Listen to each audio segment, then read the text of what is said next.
Ito, kung ako magtuturo sa iyo, ilang minuto lang mababasa mo ito. Kahit hindi ka pa marunong ng Arabic alphabet, basta makinig ka lang. Ito. Lagyan ko ng ganyan, mababasa mo yan. Itong ganyan, itong ganyan, ito ay ganyan. Basta makinig ka lang sa paliwanag ko ha. Papakita ko sa iyo kung paano magbasa ng Arabic. Pansinin mo yung ganitong sign. Ito ay makikita mo ito sa taas o sa baba ng mga letra, kahit saan letra. At kapag sa taas ng letra mo siya makita, ay basahin mo ang letrang yun na gamitin mo ang pangalan ng letra yun papunta sa letter A kapag sa taas, papunta naman sa letter E kapag sa baba. Halimbawa, dito makita sa dal. Ang dal na ito siya ang letter D. Kapag dito makita sa taas, magsisimula ka rin sa letter D papunta sa letter A, kaya da. Kapag sa baba naman ay D, siyempre papunta sa letter E. Ganun lang. Tapos, ito naman ay lam. Ang lam, siya ang letter L. Kapag dito, ay magsisimula ka rin sa letter L, papunta sa letter E, kaya li. Kapag ganyan naman, ay papunta ka sa letter A, kaya la. Kaya ito ay pwede mo na masaba na dila. Dila. Ganun lang kasimple. Basta, sa taas at sa baba lang yan. Itong ganitong sign naman, ito naman ay papunta sa letter U. Ito ay sa taas lang letra lang ito makita. Kapag dito makita sa letter D, siyempre, basahin mo nang papunta sa letter U, kaya do. Do. Ito naman, lam, letter L. Kapag ganyan ay lu. Kaya dulo. Dulo. Ganun lang. Basta, papunta sa letter A ito kapag sa taas. Papunta sa letter E kapag sa baba. Ito naman ay papunta sa letter U. Kahit saan letra mo makita.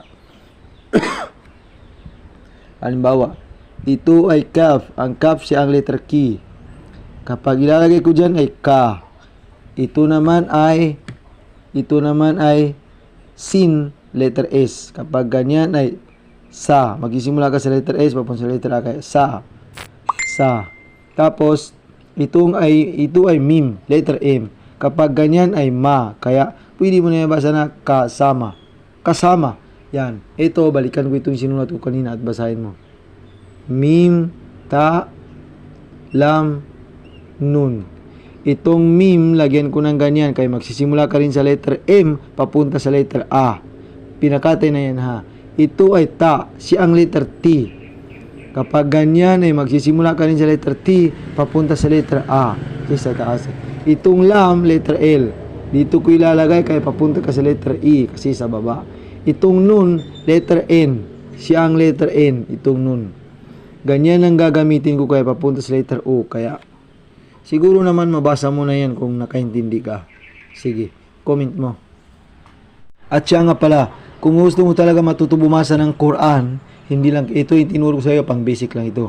Kung gusto mo talaga, interesado ka matuto bumasa ng Quran, ay scroll mo pababa ang video ito. Hanapin mo ang beginning, doon ka magsilwa sa beginning. Then part 1, 2, 3, 4, hanggang sa saan pa yung part na makita mo. Kasi, ganun ang pagkakasunod-sunod. Mula sa beginning, ang video yung in-upload ko ito, mula beginning, part 1, 2, 3, hanggang sa part na ito. Kaya, ganun ang gawin mo. Kaya kung interesado ka talaga matuto bumasa ng Quran, ay ganun ang gawin mo. Magsimula ka sa beginning, part 1, 2, 3. Kaya, ginamit ko lang ito, pang-akit lang ito sa kung sino man maakit. Sinong interesado matuto, ay maaaring maakit siya dito. Dahil ilang minuto lang ay marunong siya bumasa. Pero kung wala ka talagang interesado, ay hindi mo kailangan maakit dito. Dito naman tayo sa ika-49 ka sura, Suratul Hujarat. Hujarat dun sa table content, pero dito ay Hujurat. Ay sige lang. Hujurat. Bastahin mo mula dito hanggang dito. Lakasan mo. Upo ka dyan, upo. Hindi ka mahirapan. Sige, lakasan mo. يا أيها الذين آمنوا لا tukaddi. يا أيها الذين آمنوا لا تقدموا بين يدي Huwag ka magmamadali. Ayusin mo. Slowly lang kasi. Magkamali kasi. Masyado kang mabilis eh. Huwag mo masyadong bilisan. يا أيها الذين آمنوا لا تقدموا بين يدي الله ورسوله wattaqullah innallaha sami'un alim. Ya ayyuhallazina amanu la tarfa'u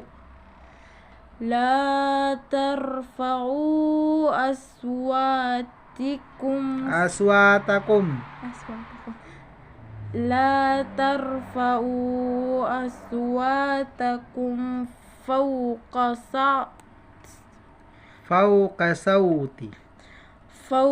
sautin nabiyina wala Huwag ka magdagdag ng na.